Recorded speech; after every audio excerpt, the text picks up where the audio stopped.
Hey everyone, I just got a couple of requests for some help on a couple of the questions. So I'm going to talk about D first. So someone's asked me for help on how to figure out D. So really, first of all, think about what two shapes do you have here. First of all, you got a circle. Learn how to spell circle someday. And then we have a square.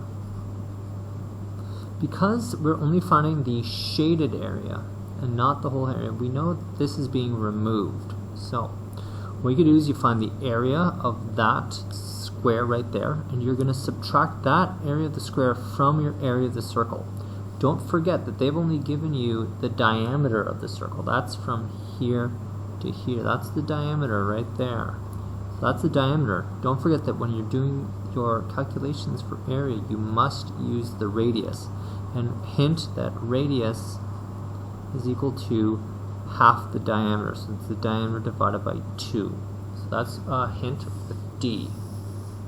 With F, another question got asked with F. What do you do with F? Well, first of all, I've given you the diameter across this one circle. You also know that you're only finding the area of the shaded circles. So to do this, we have 3.2. 3.2 is both the radius of the bigger circle, so that's the radius of this bigger circle. So that's your radius right there. That's the radius of that circle. It's also the diameter of this smaller circle. So what I would do is I'd find the area of this circle. Once you find the area of this circle, of circle number 1, I would then subtract the area of these two smaller circles. And how I do that is I would use the information here.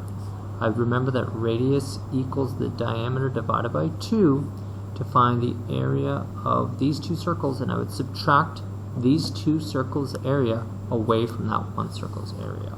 So there's some help with D and F. Again, I got a couple questions about how do you do number 15. So it kind of walks you through it right here.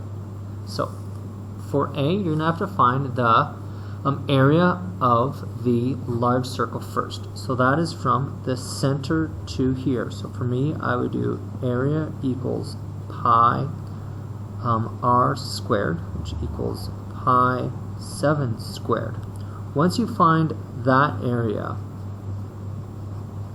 you get your answer. That's the area of the giant big circle.